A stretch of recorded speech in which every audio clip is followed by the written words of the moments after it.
I'll just wait till I can. Go ahead, Karen. So I'm Karen Mahaly and my preferred pronouns are she and her. And we're going to start with the land acknowledgement. So I'm going to note that the land that we occupy right now is the land of the original land of the Haudenosaunee people of the Onondaga Nation, and who are still here. And we're grateful for our connection and for all that we are continuing to learn and to apply to our lives here on this planet. So with that, we're going to start the night off with just a moment of silence and to send our thoughts and prayers and our wishes for peace to the Ukrainian people and to the countryside and to the Russian people also. So we'll just do that for a moment.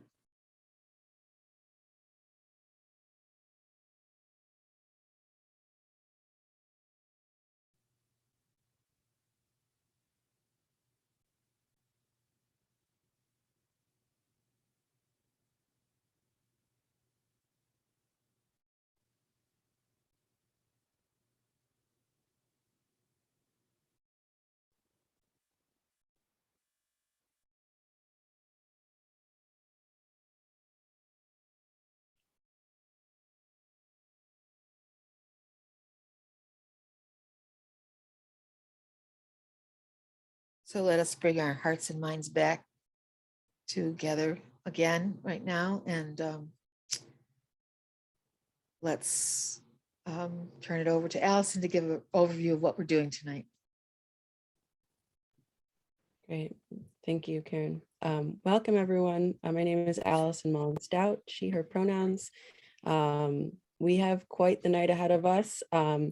We have about an hour's worth of presentations from some amazing local activists and a Ukrainian artist.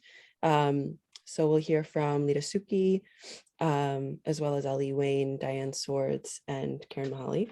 And then we'll go into some breakout rooms and discuss for about 15 minutes and then come back and share any questions that we may still have. And we always end with any announcements and appreciations for the evening. So we'll cover a wide variety of topics, everything from, some stories from folks on the ground right now, photos of people in Ukraine, to talking about refugees, talking about race, talking about NATO, the role of NATO, as well as sanctions, nuclear weapons, and the international peace movement. So buckle up. And yeah, we're very grateful for the folks who are joining us to present today. We're going to start with Lita Suki. And Lita has worked with the choir in the past with an extended project that was presented at Art Rage. She's an art photographer and a daughter of Ukrainian refugees. And she grew up in the US, but often draws upon her family background as inspiration for her creative work. So we're very grateful that you can be here with us today, and I'll hand it right over to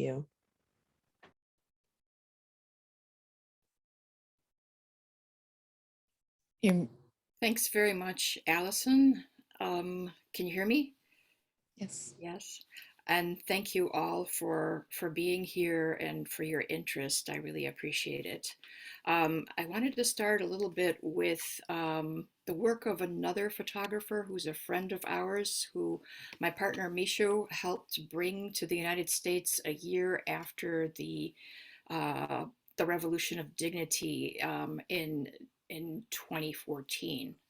And so I wanted, basically it answers the question of how did we get here? And so we can, how do I share my screen? Okay, share screen. You need to be allowed. Yeah. Can I be allowed to share my screen? Yeah. Oh, okay, right. You should be able to do it. Okay.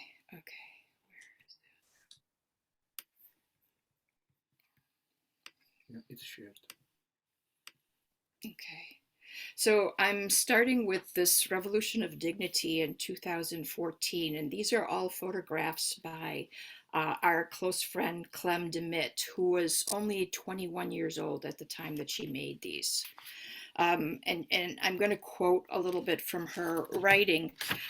Ukrainians, many students and young people protested peacefully on the main square of the Ukrainian capital, Kyiv, in favor of joining the European Union. The main reasons behind the protest was need to end the widespread Soviet-style corruption and the desire for basic human dignity. When young protesters were brutally beaten by police, special forces called Berkut, and the pro-Russian president of Ukraine, Viktor Yanukovych, reacted as though the Berkut actions were correct. And this was enough for the Ukrainian people to come out and protest. What happened was that the young people were beaten brutally. And this was done at the main square in Kyiv. But what they didn't realize was that this was being beamed, this was being broadcast live on the television sets of the parents and the grandparents of these students. And so people came out in support of them. And at first, there were even friendly interactions. Here, protesters are handing out sandwiches and talking to the police and urging them to join the people's cause.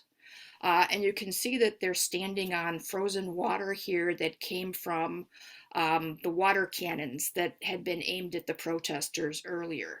So that water had frozen, and now the police was standing on that.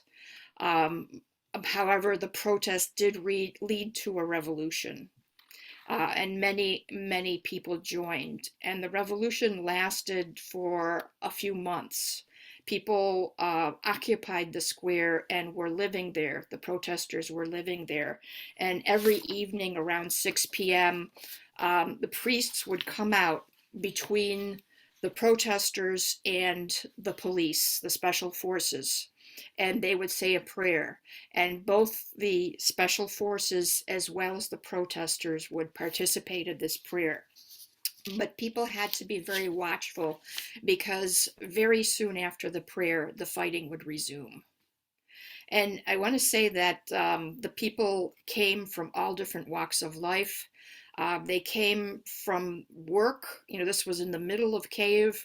People that had had enough were sitting in their office, and they came down and they made Molotov cocktails and they joined the protesters. People came from villages very far away, very remote villages. People came to support with helping to cook meals, helping to dress people that were there, helping them find places to sleep. They all joined together in any way that they could. Created if you look into the far background here, you can see that there's shields. These are the police with their shields here. And the only thing that's protecting the protesters is the inability to see them that's caused by very often putting anything that would burn, including tires there. And the sign ironically says, the year 2014 will be a happy one. So this is when snipers started shooting at the protesters, and the protesters were killed. On this day, many of the protesters were shot dead by snipers that were sent there by the Soviet forces. And the reason why the people were fighting, they're building the barricades here, but the reason why they're fighting is because they wanted to go into the direction of the EU, and they wanted to have freedom and democracy. And the government that was in power didn't want to allow that to happen. And that government was supported by the Soviet regime, by the Putin regime, which was the regime that has a lot of Soviet artifacts still. This is a protester that is climbed up on the roof and he's looking for snipers. Um, he's looking for snipers there. The snipers killed around 90 people on that day. And this is the roof of the October Palace. People weren't able to sleep during this whole period of time. They could only take quick naps and they depended on friends to keep watch because the fighting could resume at any time. And here, a couple is huddled on the concert hall floor of the October Palace. People that came from out of town to help slept like this. This is the last day of the protest. People were carrying in an injured man to the medics. There were always nurses and doctors. And Clem says that she never thought that she could still hear, but she still hears the screams in many different languages, voices, and accents. We need a medic. We need a medic. And I'd like to mention that the protesters were both Russian language and Ukrainian language, and many foreigners came to lend a hand as well. They wore gas masks to protect themselves from the tear gas and the smoke. Although sometimes this was helpful, mostly the masks were just very cold and useless in weather that often reached as low as negative 20 degrees centigrade. Here, people are warming their hands in barrels of fire, and they're trying to maintain the protest movement. And they're burning things, and it's terrible, for everybody's health, but it's the only way that they can protect themselves. So we have a wall of smoke and fire protecting the protesters, which are here in the square here, and this is the line of police. And Clem Demid, our photographer, has somehow managed to climb roofs and get behind the lines of the armed forces of the government. She's just amazing that she's able to do this. But she also gets really close where she can see the eyes of the police. And here we have boys that are maybe 20 years old, and they really don't know why they were sent here. So the protesters talk to them and try to convince them to join their side. Many people are injured. Lots of people need help, and there's lots of volunteer medics running through the chaos, and they're appearing to help people. But people walked and crawled and came to where the doctors were, and they pulled bleeding people from the hands of the police. And there was a lot of downtime, a lot of waiting, sitting around, and people took the opportunity to play chess or sometimes play ping pong. There was one man that played the piano right on the square, and people joined him to sing. This is the trade unions building in the corner of Independence Square, and you can see that it's burned. Many people used to sleep here. On February 18th, 2014, it suddenly caught fire during a police attack, and not everybody was evacuated. Later, bodies with bullet wounds were found on the upper floor. The police escaped from the building by running onto another roof. And this is a man that's been injured in a grenade attack and is being tended to by a volunteer medic. And the internal troops, this is they're using live ammunition. So many people were cruelly caught by the police. And a young boy had a hand severed by an explosion of a police grenade. There's a lot of blood and people's lost items while they're running away from shots and from explosions. So this is the work of a 20-year-old young woman photographer that was a witness to this and that lived through this all. I saw her work just in passing and thought that we needed to show it to more people. So Mishu and I were able to get her to come here a year after. I wanted to change gears a little bit and show some quieter work. This is my own work. This is an old photograph. I'm the daughter of Ukrainian refugees.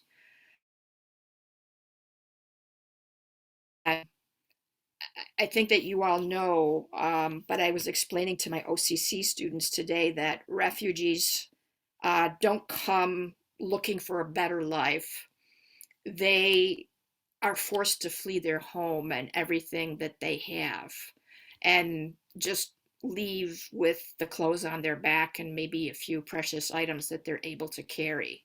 But this was the experience of my parents, and it was just by coincidence that they were able to come to the United States. This is me in Rochester, New York, where I grew up, and I'm dressed in a Ukrainian outfit. When I was little and people asked me what I wanted to do when I grew up, I told them I wanted to be a Hutsulka, which is the female form of a Hutsul, and you'll see Hutsuls in a little bit.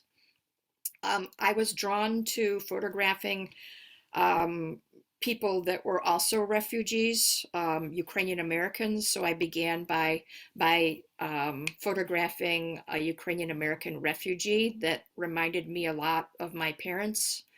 And she kind of kept herself alive through working in her garden and working the earth.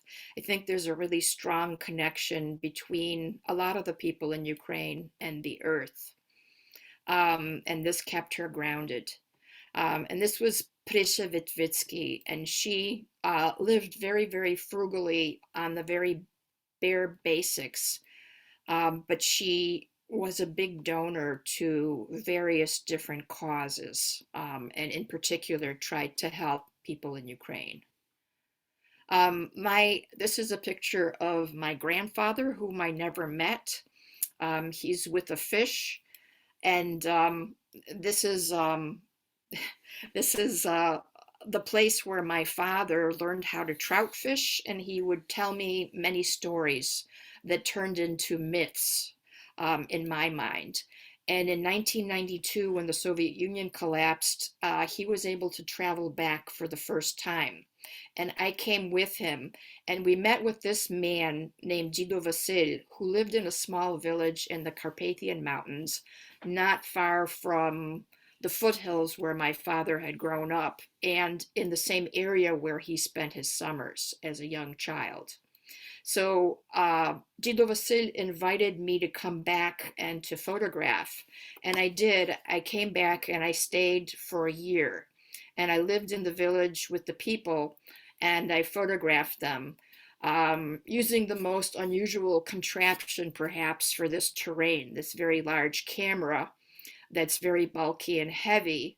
And it creates portraits like the ones that I made of the community choir. So maybe you remember that experience. But using this camera forced me to slow down and really get to know the people and talk to them. It's not like I could take a candid picture. And also the detail that the camera captured really described a lot of what it was like to be there, the little details. This was a table that was set for really important visitors. And it had the best things that this family had to offer. So there was some schnapps from Germany and some soda. So people lived very, very frugally, very, very poor. There wasn't a lot to eat, and there wasn't a lot of different options commercially and things like that. This is at a funeral. But this is Christmas Eve dinner.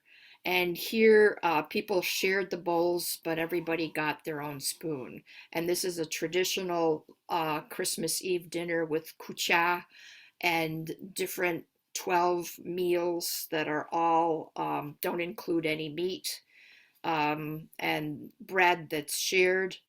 So the family gathered around this table for Christmas Eve, and it's the most special night and the most special ritual of the year. During the Soviet era, people weren't allowed to practice these religious rituals. They were um, limited in what they could do and going to church and so forth and in their beliefs.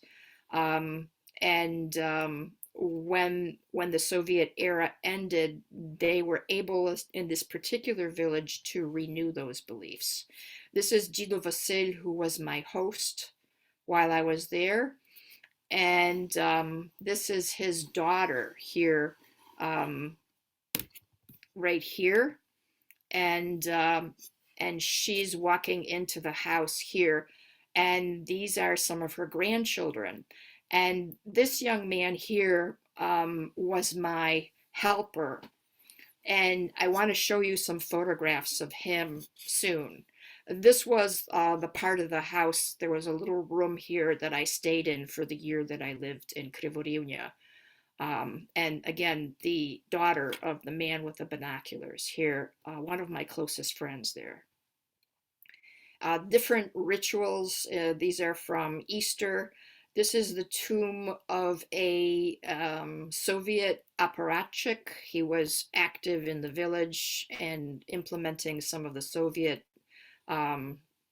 rules and so forth. And a view of a graveyard of ordinary people there. I stayed there over a period of time and I came back so I could see change happen over time. So this is the same man, and this is his eldest son. And here he is about 15 years later with his youngest son. And so you see the two of them together here.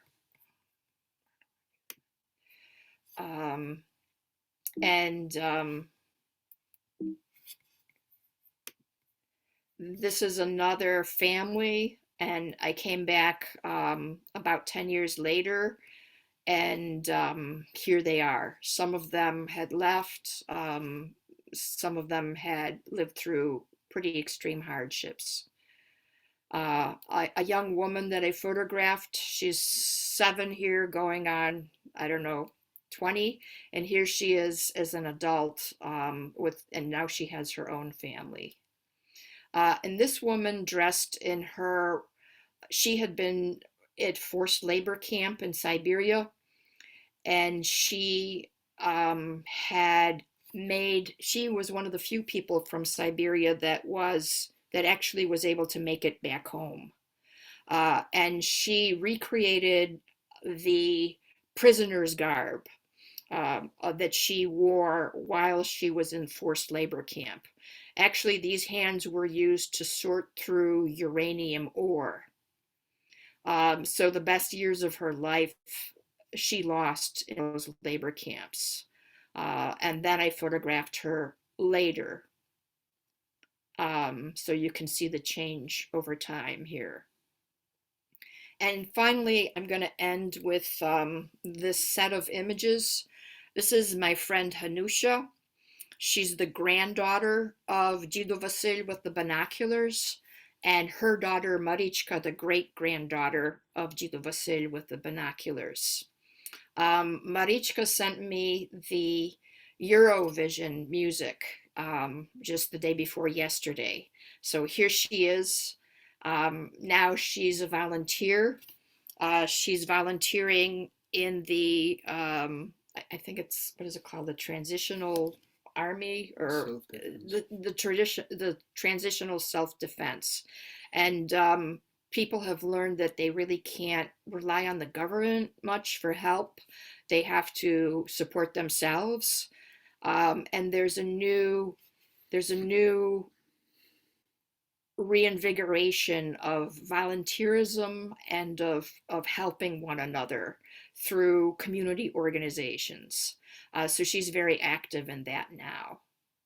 And I would like to go now to the little boy that I mentioned to you before, that had worked helping me sometimes carry my camera gear. His name is Andriy, and he's about 20 years old now. He was able to go to a leadership school after he graduated high school, and then he went on to study philosophy at the university in Lviv. And I texted him the day before yesterday and asked him to tell me what he was doing. And he said to me that he wasn't doing anything very interesting, but that he and his girlfriend and his community would be going to the basement of the school, and they would be going there to weave nets. Now, these are camouflage nets for the soldiers. So they're doing this to help the soldiers and to help protect themselves. So this is Enrico, his mom, and his girlfriend. And he also told me that many of his friends have volunteered um, in these community self-defense groups, and they are also weaving nets or making Molotov cocktails, and they're doing anything they can to help. They're also helping with medics and medicines and anything that they can do to help. My friends in the cities of Lviv and Kiev and others help as volunteers in shelters. We also weave nets or prepare Molotov cocktails. We are waiting for when we are needed. As for me, I prepare firewood and other resources. This is necessary if I am taken to fight. So, how do I unshare the screen? Stop share. So this is some personal stories of friends of ours that I wanted to share with you. Yeah, do you want to add anything, Mishu? Well, a couple of days ago, we called people in the village, called people in a city. And what do you say in a situation like this? We're thinking of you.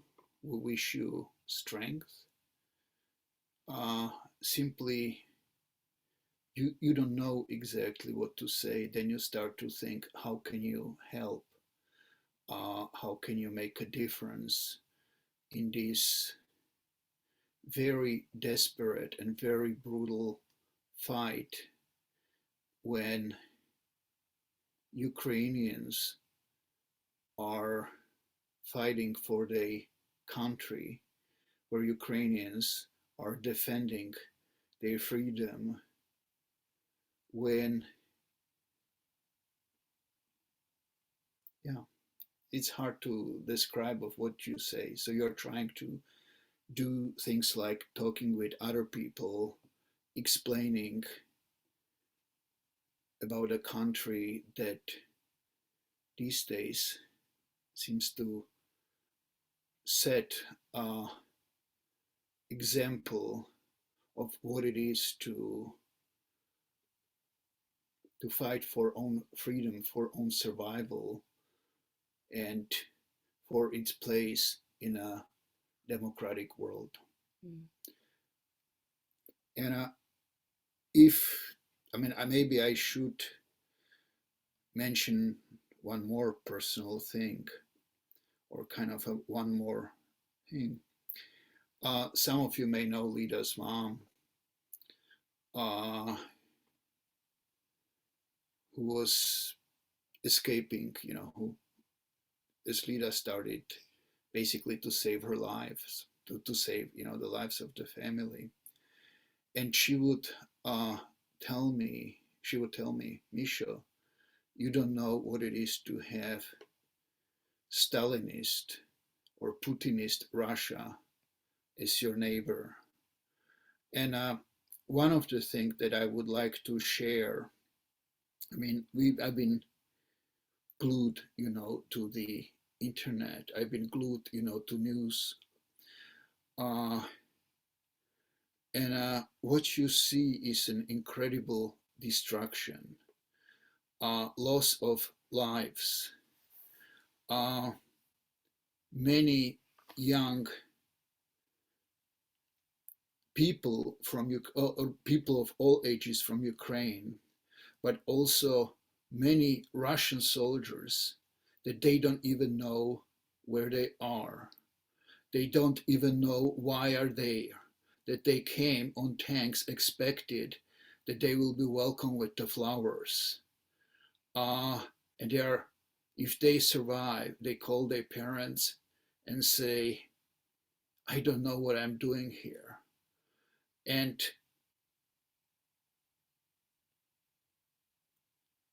it's very difficult to not to despair, but see how the Ukrainians, instead of despairing in very disciplined manner, try to defend their own land. I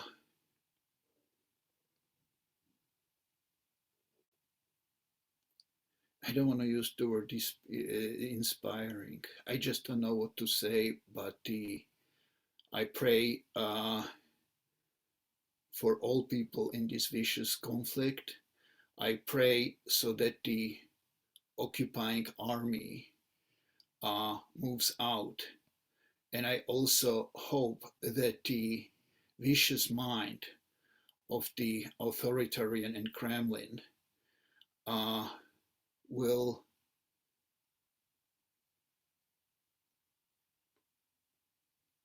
come to end. So that's what I have to say. I don't know. Thank you. Thank you both so much for sharing. Lita, I'm still having trouble playing that song, I think because of the format it's Okay. in. Does it work for you? Because I think you could share your sound. Okay, I can try and do that. Okay.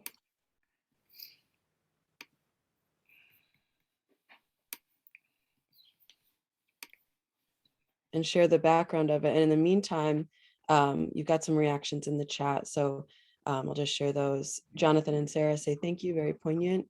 Anna Gret says, thank you, Lita, what a gift you gave us. Mara says, very heartwarming, what a horrible tragedy. My relatives are also from Eastern Ukraine. And Diane Sword says, thank you, Lisa and Michaud, so much. Okay, I'm gonna skip the song. I think it's Okay. I think the silence may be more. silence might be more appropriate right now. But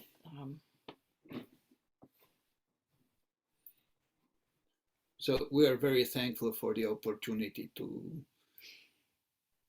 share and to ask for your thoughts, for your prayers, for your support of people of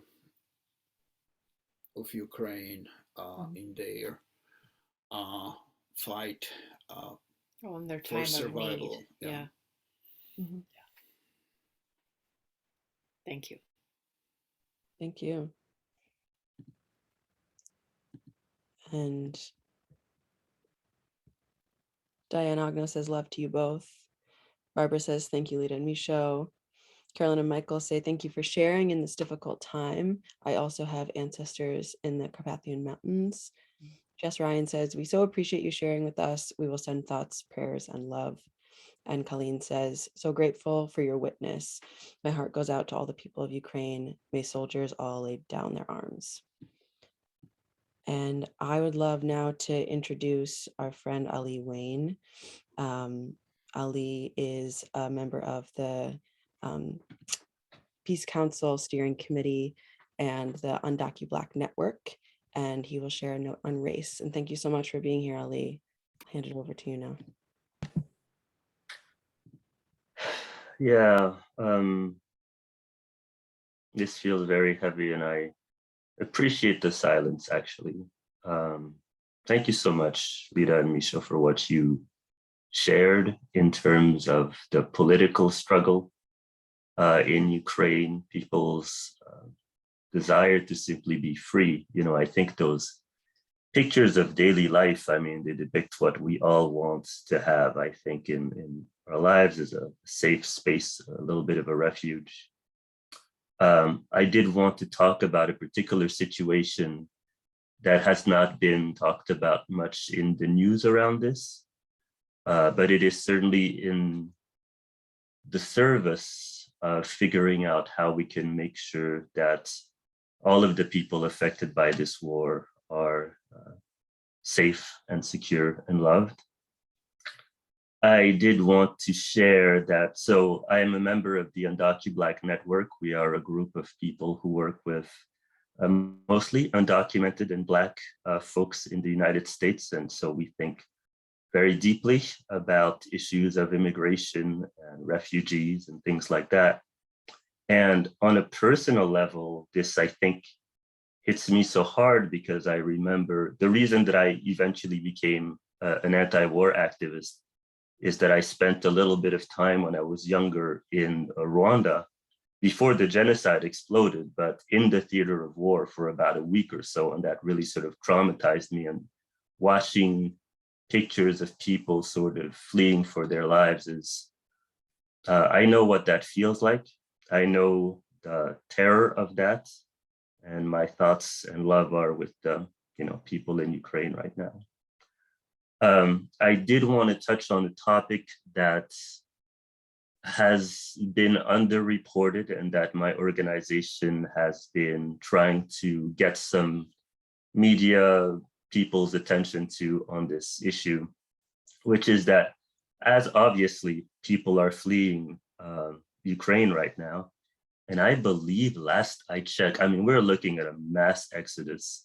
The most conservative numbers that I've seen are about 500,000 people who are fleeing Ukraine right now. And that is creating a tremendous amount of terror, confusion, and unfortunately, within that terror and confusion, there have been lots of reports. Well, there have been reports, but they have been very underreported of, unfortunately, African migrants and Asian migrants who have had a much harder time getting out of the country for many reasons.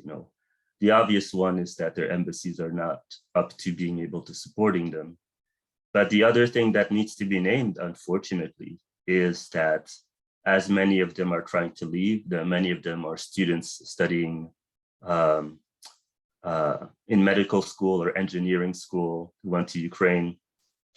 As they're trying to leave and try to go to places like Poland, for example, they have been told quite literally, they've used the phrase like that they need to get in the back of the line, and some of them have been kicked out of these buses.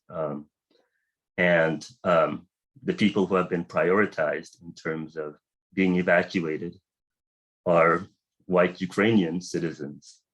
And I don't share this, especially in this atmosphere, to add to any kind of anti-Ukrainian sentiment, but just to sort of put a pin on something which I think is going to be really important, which is actually what my organization is trying to do, which is that we are heartened to see that because of, the awful images that we're seeing out of Ukraine, the world has gathered around, making sure that Ukrainian refugees have places to land. In my opinion, not even quickly enough. One of the things that my organization is trying to do right now is pressure the Biden administration to designate Ukrainian Americans for something called temporary protective status, so that they could be able to remain in this country, even if they don't have legal status, and that they could reunite with their family members. But what a lot of us are seeing is that what we are trying to call for is, we would like to see the United States and certainly other European countries really take up the mantle of welcoming as many refugees as possible and treat all refugees in the same way, make sure that as we welcome all of these Ukrainian refugees, and I certainly unfortunately anticipate a crisis, that we make sure that refugees of all background, races, gender, identity, all of those things are taken care of, and that we have a greater sense of solidarity to make sure that folks are treated well. I'm just going to be honest, it has been really hard to see images that have been leaked out in the media of Black migrants sort of freezing in the snow and being shut out. This afternoon, I was on an Instagram live with someone who's actually British-born Black activist out of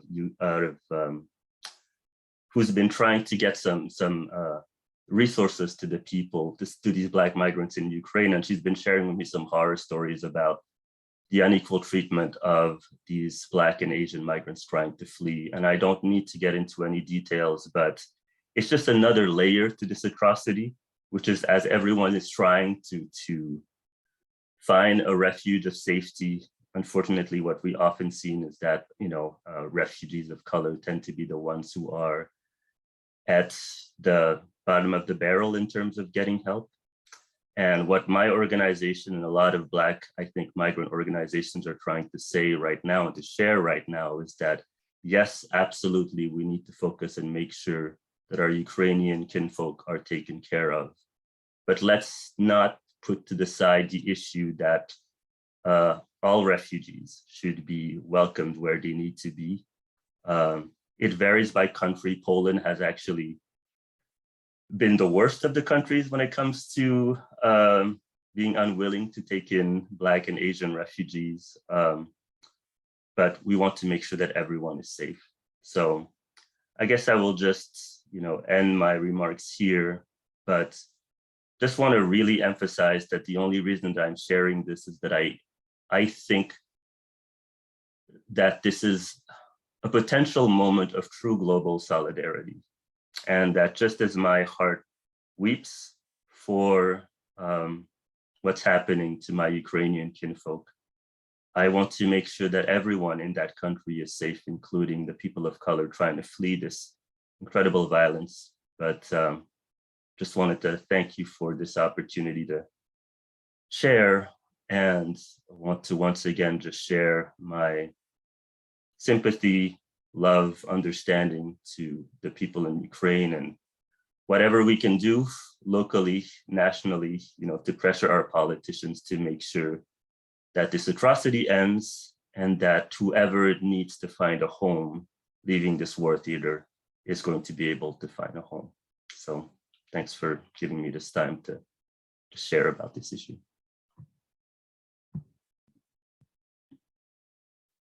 Thank you so much, Ali. I appreciate you sharing on that really important aspect of what's going on. So thank you for being here. I am going to now hand it over to Diane Swords, who is an alto in the choir, a member of Syracuse Peace Council's Nuclear Free World Committee. And she'll share on the role of the US, NATO, nuclear weapons, and sanctions in the Ukraine conflict. She's going to do that in 10 minutes. So thank you for all your work so far, Diane, and yeah, hand it to you. Yeah, yeah, that is kind of a mouthful. First of all, thank you so much, Lida and Mishu. And thank you, Ali. Just so many angles on this, and it's so huge, and it's hard to figure out, how to zoom into what can we do. And one of the things that I've been thinking about a lot is we're here in the US. This is where we can make some difference by trying to change US policy. And of course, US policy has a lot of influence around the world. So that's really, it's all linked together. But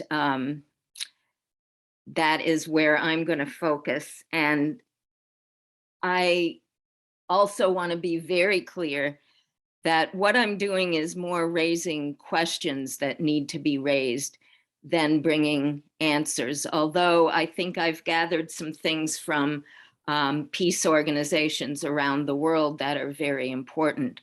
But I first have been really struck by kind of the media, I don't know, cowboy mentality with the black hats and the white hats, and the Russians are terrible and despicable and the Americans are the good guys. And that's way oversimplified, and it in no way diminishes our our horror at what Russia is doing to say that the US and NATO are not helping the situation, and indeed have been for a number of years now pouring gasoline on the fire, so to speak.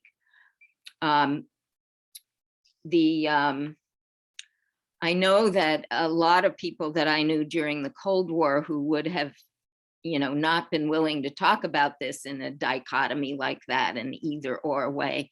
Somehow I'm seeing people follow media, which is kind of giving us a very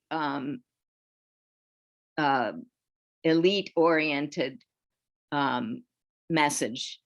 And I think that needs to be questioned. And my understanding is that in order to be able to stay in good relation with leaders, media reporters and so forth need to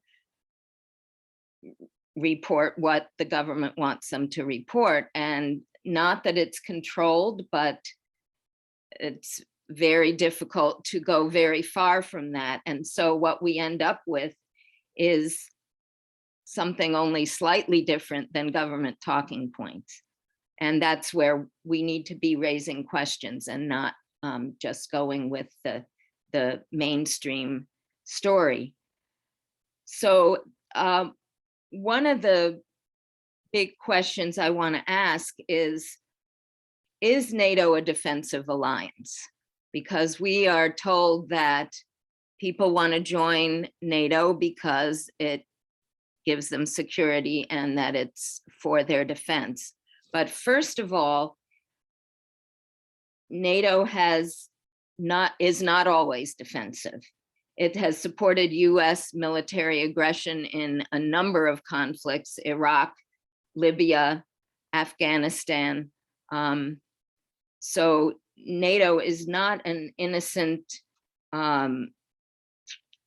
protector of security. Also, the aggressive stance on China is bringing tension that is compounding all the tensions that we're facing. And second, protection by NATO is a questionable idea anyway. NATO has always been based on the idea of deterrence. And deterrence is a concept that means that the threat of total annihilation will prevent countries from using nuclear weapons. And in the 80s, that was called mutually assured destruction, MAD, and it is a MAD concept. But this balance of terror depends on certain things that aren't always to be counted on. It depends on rationality. It depends on no mistakes being made. And so the more the tensions mount, the more dangerous things become and the more rationality and is diminished and mistakes become more likely. The one-upmanship that happened during the Cold War by the US and the then Soviet Union created the danger of escalating tensions to the point where accidents or irrationality became more likely. And this is recurring now. So while nations may hope to be protected by NATO, the protection is illusory. Common security can be attained only through diplomatic relationships. And we, with Syracuse Peace Council, that is, and many other organizations that are involved with trying to make peace in the situation, feel strongly that NATO is part of the problem and diplomacy is part of the solution. One other point I want to quickly make is that Congress is considering a massive defense package of $500 million of new weapons to the Ukraine. It's a huge windfall to weapons makers. It does not protect the Ukraine, and it's a theft from all the things that we need here at home and the things that we need to support diplomacy around the Ukraine. And so we need to be taking a stance against that. And another part of that bill is sanctions on Russia. And some people say that sanctions are an alternative to the violence of war, of military action. But sanctions often hurt the common people far more than the perpetrators of war. People talk of targeted sanctions. And so a question I want to raise is, can we target the perpetrators without harming the people who are, in many cases, protesting the war? And I think when you look at the data, sanctions have not ever really stopped a war. So I think we need to really examine that carefully. In a sense, they're a form of violence. They're just a slower form than the war making. So in summary, I think some of the things that are important to think about are saying no to NATO expansion, no to military aid to the Ukraine, and yes to humanitarian aid, no to sanctions that harm ordinary Russians, yes to diplomacy. And one thing that I've been working on a great deal with the Peace Council is a campaign called Back from the Brink, which would reduce the risk of nuclear war. We advocate for a commitment to no first use of nuclear weapons, a freeze on all new nuclear weapons, and many people are not aware that the US is about to start a whole new round of nuclear weapons and delivery system programs and whole infrastructure, whole nuclear infrastructure that only cycles this escalation of tensions, and instead join the Treaty on the Prohibition of Nuclear Weapons. So I just want to conclude by saying, while this sounds distant and far away, and may sound like it's not as directly focused on the people of Ukraine who need our support right now, I think that we need to be doing these things simultaneously, or we continue to perpetuate the situations that create these wars. So thank you so much for listening, and I hope that we can ask these questions together and explore them further.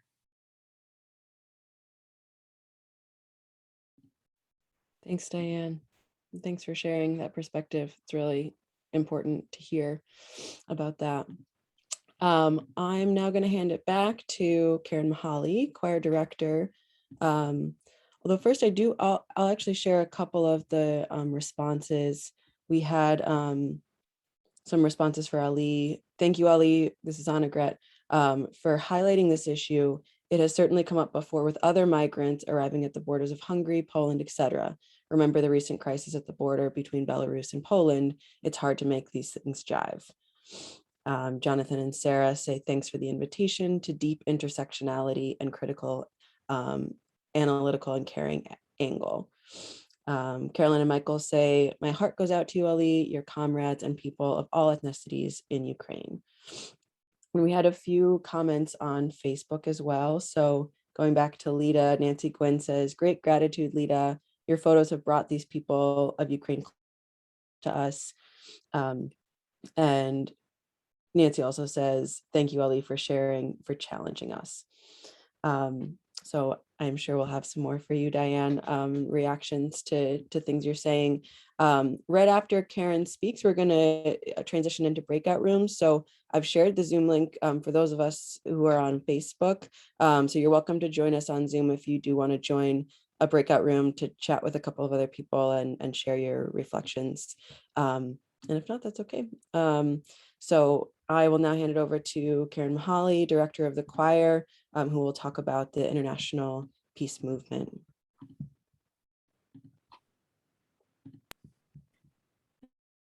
Not that I know a lot about this, so I'm just going to do a little brief comment. I was at an international Zoom meeting on February 26th that Code Pink organized. It was a rally, and there were 2,000, well, there were thousands of people there from all around the world, and it was very important to me to again know, and Ali said this too, about the global movement of peacemaking that we are a part of, and that as a people to people demonstration of our concern for the people of the world, and not necessarily to the governments of the world if they're not making the decisions that create real peace. So at that meeting, there were a lot of people talking about different things, but we decided to do this global action on this week, March 6th, this Sunday, or around this Sunday, all around the world, to call everyone to oppose the war, to take to the streets, or to do an action that would say stop the war in Ukraine, cease the fighting, Russian troops out, and no to NATO expansion. So there is something that's going to be happening at Syracuse. We'll talk about that later.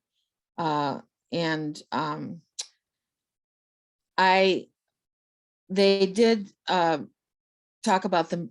There were some things that I just wanted to mention. One was the increased, we talked about that, aid to military budgets all over the world now. And that this kind of thing, like in England, this one was talking about it, and Biden, just as we just said, means that some of the crucial issues like climate change and voting rights and human issues, money will be taken away from that, again, putting it towards the war machine, which we know does not work, and the refugee problem. So this international peace movement, on the Code Pink website, you can go if you want to see kind of what's happening. There's a lot of things happening this Sunday in the United States, Tokyo, Japan, Wales, Scotland, all over the in England, Germany, Hawaii, even the Vatican. St. Francis put out a big statement today, and Russia. And so in the spirit of understanding and kind of thinking about us all as people, I was interested to look at, or to note, that there's been quite a lot of opposition in Russia from leaders, military, and soldiers refusing to fight, punching holes in their gas tanks, and doing other kinds of things to kind of, as Misha was saying, not even understanding why they were there. And so I'm going to end with reading a little bit of a letter that Russian peace scientists wrote. Hold on a minute. Because I remember when the United States was invading Iraq, an illegal invasion and war, where all around the world, no country was actually supporting us. You know, it was millions of people died. And we in the United States, the peace movement, had to keep at that, even though it was so hard, because we knew that in the belly of the beast was very important that the opposition come from inside, as well as the country that we were invading, that those were the really important things. So for these Russian scientists, we Russian scientists and scientific journalists declare a strong protest against the hostile launching by the armed forces of our country on the territory of Ukraine. This fatal step leads to huge human loss and undermines foundations of the established system of international security. The responsibility for unleashing a new war in Europe lies entirely on Russia. There is no rationale for this war. Ukraine has been and remains a country close to us. Many of us have relatives, friends, and scientific colleagues living there. Our fathers, grandfathers, and great-grandfathers fought together against Nazism. It's a cynical betrayal of that memory. We respect Ukraine's statehood, which rests on really working democratic institutions. We treat the European choice of our neighbors with understanding understanding, we are convinced that all problems in relations between our countries can be resolved peacefully. We demand an immediate halt to all military operations against Ukraine. We demand respect for the sovereignty and territorial integrity of the Ukraine state. We demand peace for our country. Let's do science, not war. So as we move forward with our peace work, let us connect globally, and let us put all of those issues together to make a world that is peaceful and just. Done.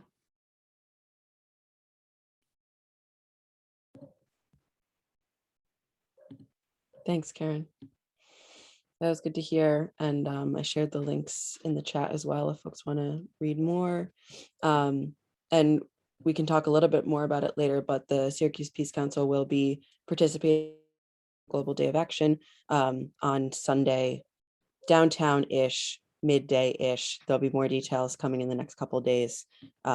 So a quick organizing happening here, but very important to us to participate and be part of the international peace movement. So great. So now Steve has us organized. We're going to break into small groups to talk a little bit about our reactions to all of this. I imagine people have some thoughts and feelings that you'd like to share. So what I'd like for us to do is there's two quite open questions that we have. So the first question is, what thoughts or feelings arose for you? And the second question is, what questions do you still have? So afterwards we'll come back and there'll be another opportunity to have a little more of a conversation with the large group. So process wise, there will be a facilitator in each group. And I want to make sure that each person gets a turn to share. If you want to skip, that's no problem. But everyone should have a chance to share, which means, keep your comments as brief as you can so everyone gets a chance to at least share once. So yeah, we will we'll break up into groups. We'll be there for 15 minutes and then Steve will wish us back. So yeah, look forward to chatting with some of you. Did you want to mention about the Facebook feed shutting down? Yes, so we will end the Facebook stream now. If anyone is on who wants to join us on Zoom, the link is there and you're more than welcome to join us. We hope you will. Thanks, everyone. Okay, so the total time will be 15 minutes. There's groups of people seem to be leaving, 3 to 4, 2 to 4. So I can balance that out.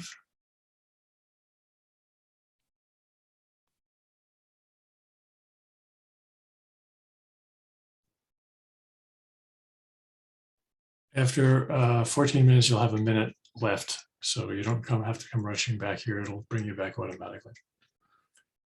Okay.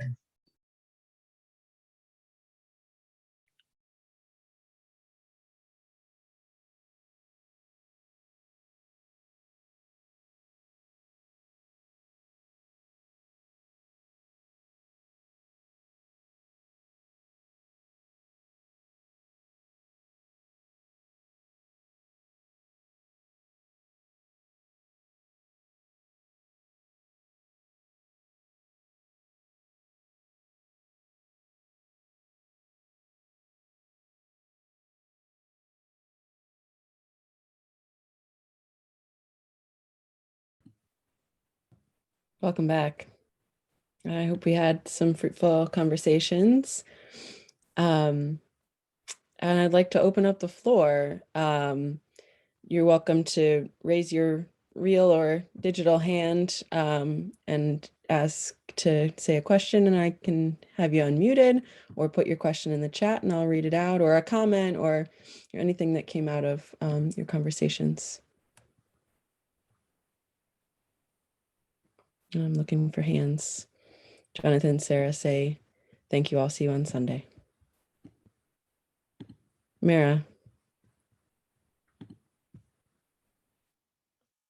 I think our group was pretty sunk and depressed. And I think one of the things we did talk about that I think a bunch of us are struggling with, and Ali, you raised it certainly, which is,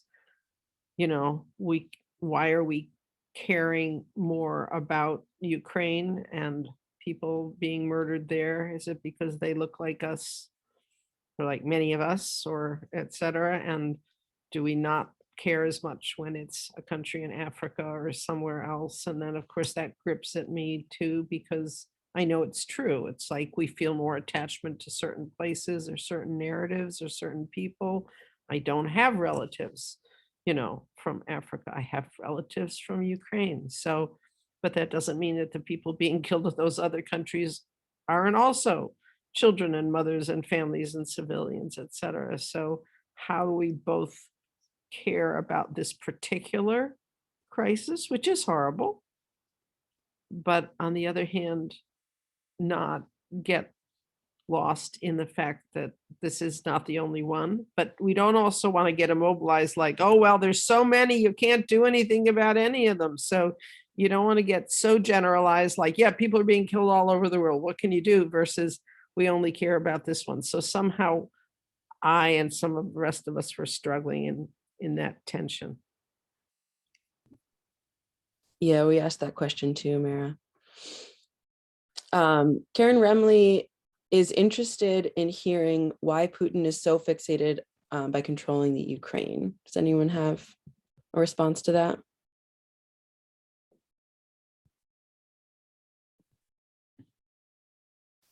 Go for it, Colleen. I'm not an expert on anything Ukraine at all, but I think that part of it is that, and maybe Lida would be the person to speak to that more, but I read this article that just kind of blew my mind, and it was that, someone like Putin is very similar to the Orange Man that we have, and but he thinks that he has like a divine right, like his power comes from God, like God given, as if he were like a monarchical figure.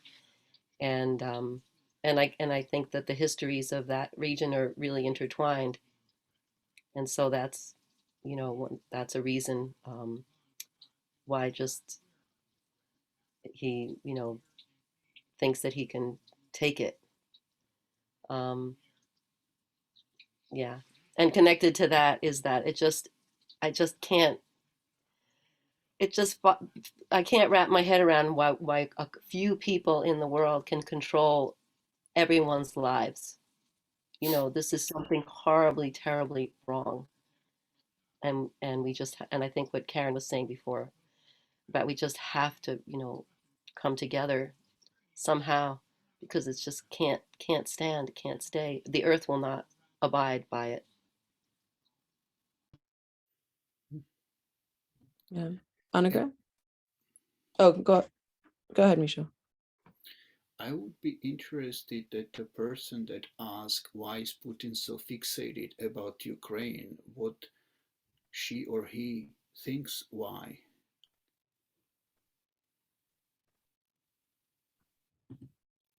Did you want to comment on that, Karen?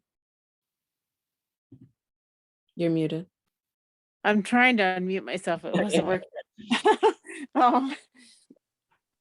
I think it's not only about his ginormous ego, which obviously is there, but it seems that there must be some sort of resources available in Ukraine. If he kills Ukraine, he'll get something out of it. He can't just be like, oh, I just need that because it's mine. It doesn't make any sense to me. Yeah, I'll be glad to offer my perspective on this. What Ukraine has been trying to achieve, why is it trying to join the European Union, is exactly for the values of democracy. Just if you think of how long Putin is in a power, 20-something year, and how many presidents has changed in a free and fair elections in Ukraine. So you see a real aspirations for a democracy. The danger of the situation in Ukraine is the world is tipping towards autocratic figures.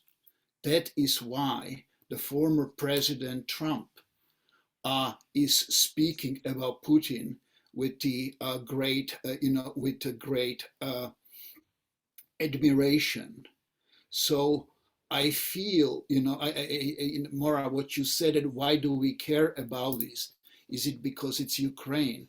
I do have a feeling that what's being decided is whether not just the Ukraine, but the world will tip towards autocracy, or whether the world will go towards the democracy. And the resolve of Ukrainians who've been, this is totally imperfect attempt.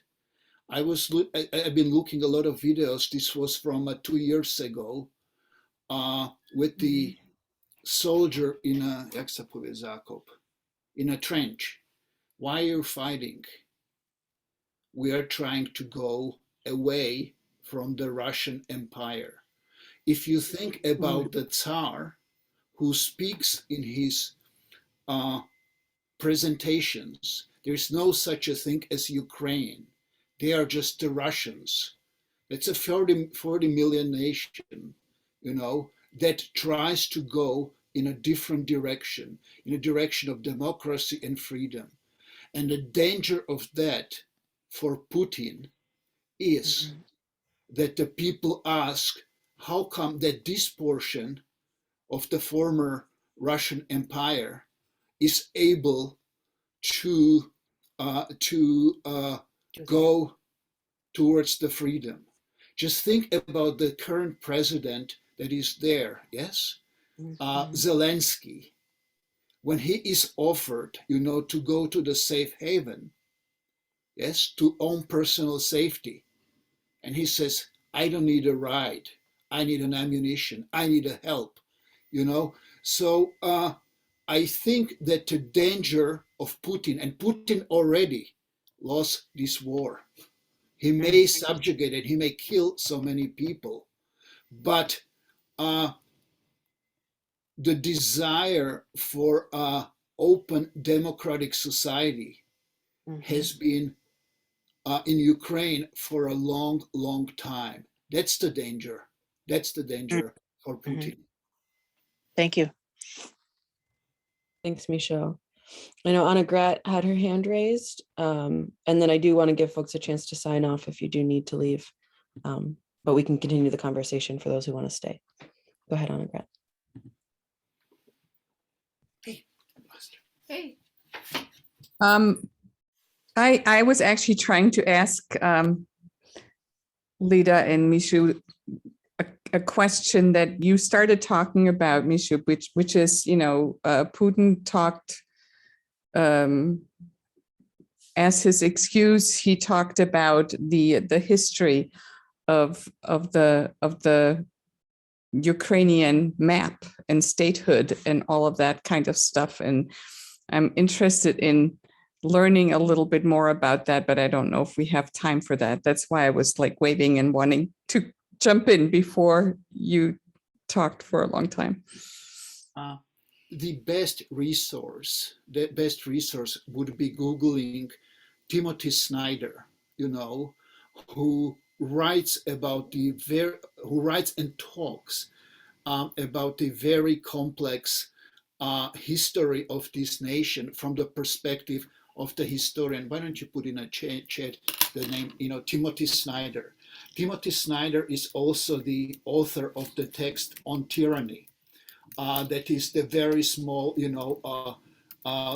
pocketbook, that I'm giving the high school kids that, that graduate, to read, and I ask my students, to read, So that's the best source, of the kind of understanding, of the situation, and he is able to talk about the most complex and most painful things, that are there in a history of that world. Thank you for that. And a lot of people have been sharing some great articles and links in the chat. So I'll send those around. Did you want to say something, Karen? You're muted. Okay. I would like to just say that it would be worthwhile also looking at, there's an article that I read called How the Demise of an Arms Control Treaty Foreshadowed Russia's Aggression Against Ukraine. And it's a very interesting article on the treaties that were put in place and how they've been broken, and how that affects Putin's thinking that about safety and stuff like that. So in the honoring that this is a complex question, I would also like to look at what's the backstory around some of this, the nuclear disarmament treaties, and how that's, who's been on them, who hasn't, who's agreed and not agreed, guess who, and how does that fit into this conflict? Well, in our small group, Karen, I mentioned something that would be actually very worth, for anybody trying to check. There is something called a Budapest Memorandum. Budapest Memorandum basically is the document. It's not a treaty, it's a memorandum where Ukraine, that has been the second largest place, Messenger, Yes. nice text, with the Ukraine, with the nuclear arms, gave up its arms, destroyed its arsenal, in exchange for the guarantee from Russia, from the America, and from UK for its integrity and safety. So it is important to realize, is that the one of the guarantors was Putin, was the Russia, and so that's the kind of a terribly painful irony, of the given situation. And from my simple perspective, is that what I was also sharing is that your reading of the voice of would be a big danger, is to say that it's Russia. No, it's an autocratic, it's an autocratic regime of Vladimir Putin and many people who benefit from it. That's, who is the aggressor, and for whom the idea of the democracy and freedom is the most danger, just a desire for power. The problem is we have seen the similar kind of ambitions, here in this country as well, very recently. That's, that's something that nobody could imagine, so. I'm sorry, we have our Ukrainian friend here. Oksana, come and say hello. Hello. So we will be trying to prepare the presentation for our students tomorrow. But we really appreciate the opportunity, to talk and to hear, and we hope that this nightmare, that from this darkness, some light will appear. Actually, it was Lida's mom who would say, there are storms, but after storm, the sun will arise. So thank you very, very much. Thank you. Misho and Lida, thank you. Can you stay on for another few minutes while we appreciate you? You're welcome to leave, but we do typically end with appreciations, and I'm sure people have some things to say. Or you can just know that we are very grateful that you were here and sharing. We are grateful for opportunity, but we are kind of a falling. Yes. Yeah. Thank you very, very much. Yes. Thank you for being here. Do побачення. Say it again. До побачення. Bachina. Bachina. Great. Well, let's let's do our wrap up with announcements and appreciations. And then if folks want to continue more of a conversation till about 9, we can do that. I do have a couple of announcements. You did mention, Allison, the march on Sunday. We don't have the detail yet, but we'll make sure and send it out as soon as the detail is available. It's part of the Global March for Peace around the Ukraine issue, and it will probably take place around downtown around midday on Sunday. So keep that in mind. Second thing is that University United Methodist Church is having a prayer vigil on Friday evening at 6 o'clock. And everyone is invited. It's very low key.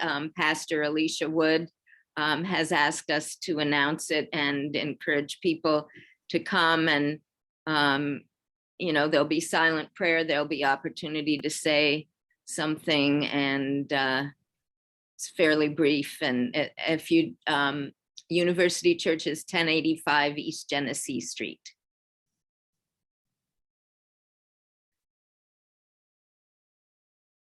Colleen says,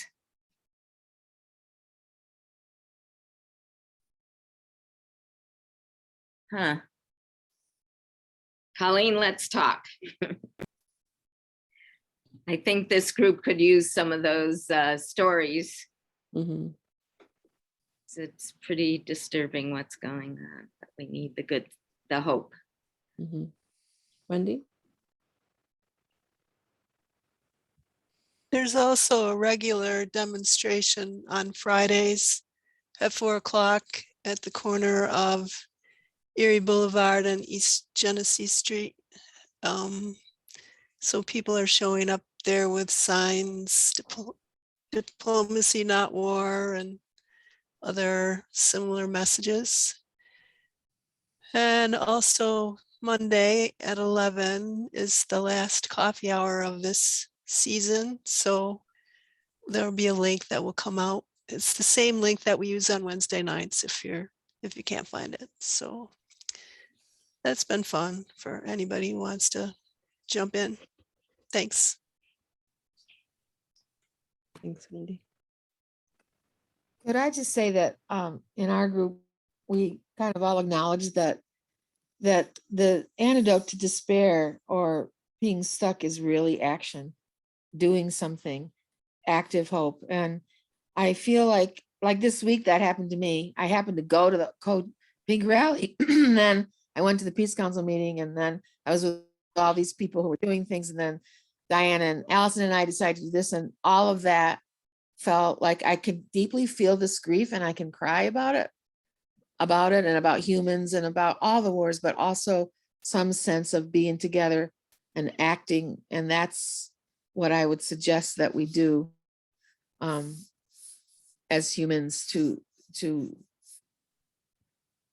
this work.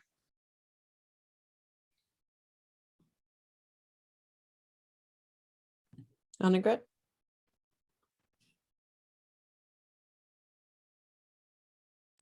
Okay, I'm unmuted. Good. I just want to thank everybody who organized this and put all the work into it. Karen and Allison and Diane and, well, the people who are not here anymore, Ali and Lida and Mishu and whoever else, I don't know, but thank you so much. That was very, very necessary for us, I think.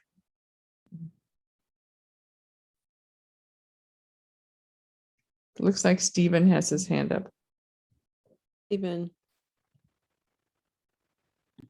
I found a place in Syracuse that I think is very, it's a good place to know. It's the woman's name is Irina, Irina, and she is the manager of the Ukraine Federal Credit Union, and they are collecting money, clothing, medical supplies that are all going to be shipped out this week. And if you just contact the Ukraine Federal Credit Union and ask for Irina, I think you'll get someplace that's good. Great, thank you. Carolyn and Michael? Yeah, Annegret, you kind of took the words out of my mouth, but it's worth repeating that I just so appreciate people pulling this together. I know my usual pattern would be to be glued to some news organization on TV and just be spinning my wheels and getting more and more anxious. This was productive tonight and a positive place to put the energy. And I really appreciate all, and those who I shared pretty bluntly and those who handled my sharing. I appreciate you. Do you want to say Oh, Diane. I just wanted to point out a quote from Howard Zinn.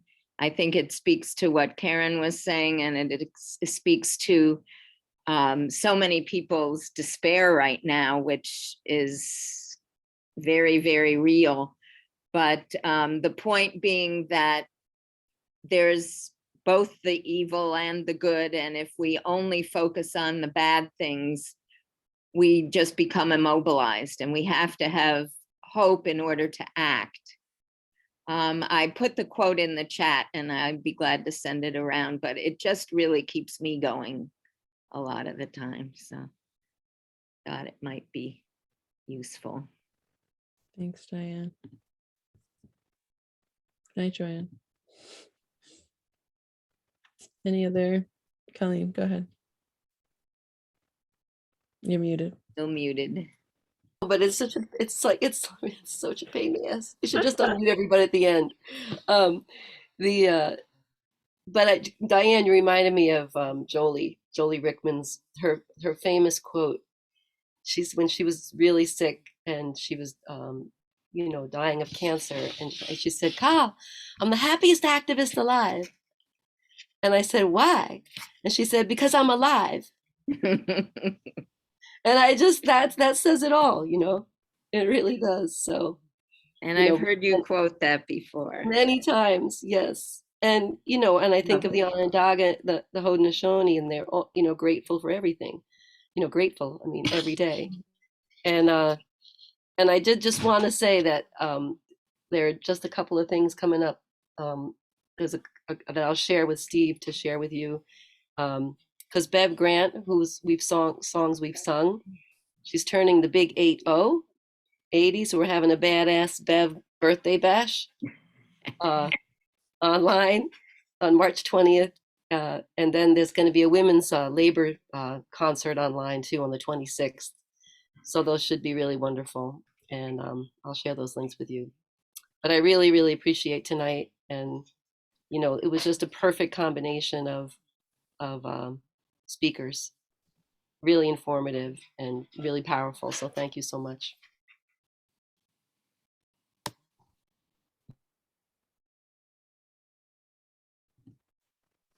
Any other announcements or appreciations? It's my sister's always birthday on Friday, so wish her happy birthday. Will do. Well, I appreciate all the speakers. Most of them aren't here anymore, and I've already expressed my thanks to them, but it is, to learn from people, and especially people who are right here in our community, is really powerful. So we covered a lot of bases amongst us.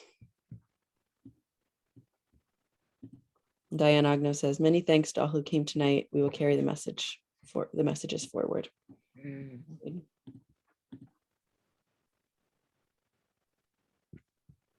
Oh, sorry. Do you want to unmute?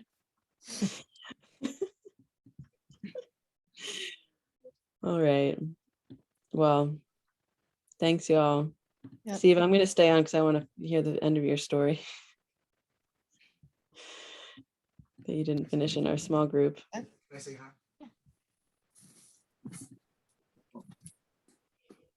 Are we Can they hear me? Oh, there's Corey. Hi, Corey. Hi, guys. Hi, Teresa. Hi, Allison. I haven't seen you. Hi.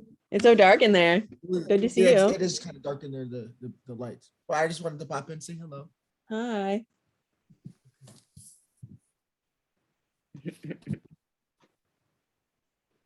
I miss you, Corey. He's still there.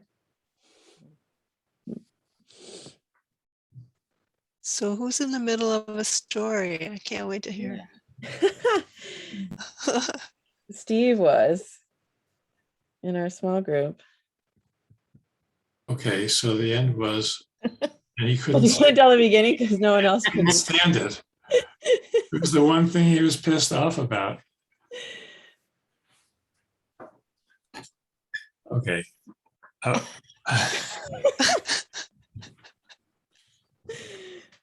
You don't have to tell a story to be funny. I don't know how I got to it, but it was something what we were talking about, and it just made me think about my father, who died in 2017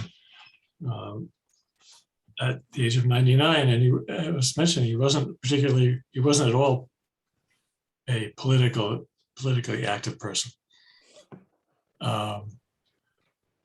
But he was so pissed off about the Supreme Court's decision to sort of reinterpret the Second Amendment so that everyone can bear arms.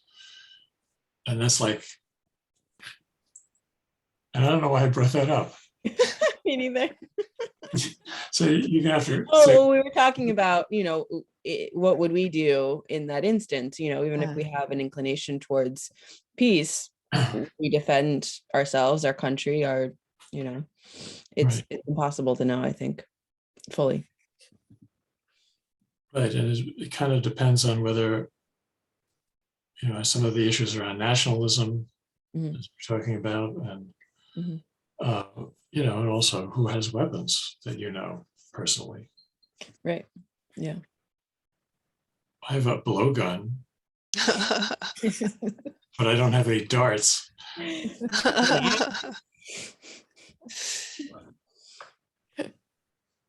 Yeah, that's would be a good discussion to have sometime around nonviolence versus, violence or defending yourself or like Diane and I touched that a little bit today in talking, or like, no judgment on people who are learning to shoot a gun at this so they can be out in the streets tomorrow, like where do you stand on that continuum, and how do you live with it, or what does it mean? Not right now to have a discussion, but I think worthwhile one. Yeah.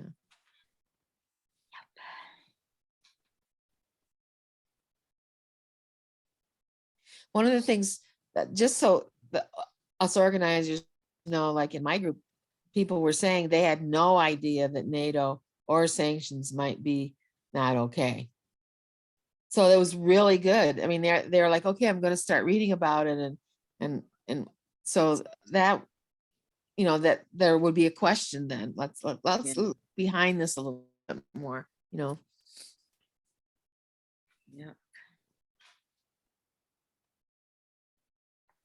Hi, Richard.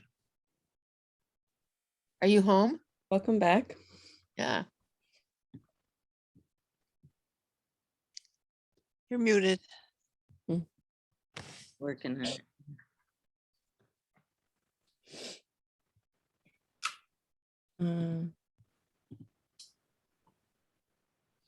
Can you unmute? There you go. There you go. Am I unmuted now? Yeah. Yeah, it wasn't letting me. Yeah. Yeah. Yeah. I don't know. I'm hearing stuff, and I don't know. When I got back from Guatemala, there were like all these things in my life and that were kind of coming together in terms of one of my questions, I guess. I'm trying to formulate what's going on with me, but is the question of how do we decide what we believe? And I think of that from, all the not alienation, all the polarization, in the country. This is not necessarily related to this, but to, everywhere from like political things to what do we believe in terms of effectiveness of vaccines and stuff, and what do we believe in terms of I forgot what the other big issue was, but that was something that I think I remember dealing with a lot when we were talking about stuff in Central America, and I also I listened to this podcast about this woman that talks about difficult things, difficult situations, and she did a podcast with this number of people who had been scammed by this guy, from their savings and stuff. And then she decided to talk to the guy that was, did the scamming, and talked about the whole issue of that we like to have villains, and it actually was more nuanced than that. I think of that, and I think of, for myself, fear and pain, I think can affect kind of how my internal dialogue about somebody else. I might start trying to read people's minds, I guess, like what are their motives, and thinking that I don't really know. So I hope I'm not going off the topic here too much, but it's stuff like that I've been thinking about, and it goes all the way as far, I don't know, like there's all this stuff that's been going on in this context, and I go to Guatemala, and then there's kind of another worldview, and then we launched this telescope into space to look 15 billion years into the past, and I don't know, that's kind of has me on this question too, and I've been looking at these YouTube videos about reality and consciousness, and what is all this stuff, and it kind of ties into me too, of just like, what do I believe about the world, and kind of why, and this idea I heard of seeing the world through the lenses of our own experience. So anyway, that's kind of what I've been doing lately. And I remember Karen too talking about at some point in the past, over the last decades, of how do we maintain, I don't know, appreciation for the beauty in the world when there's so much pain. So I don't have answers for that. I just have a lot of like ambiguity and questions, I guess.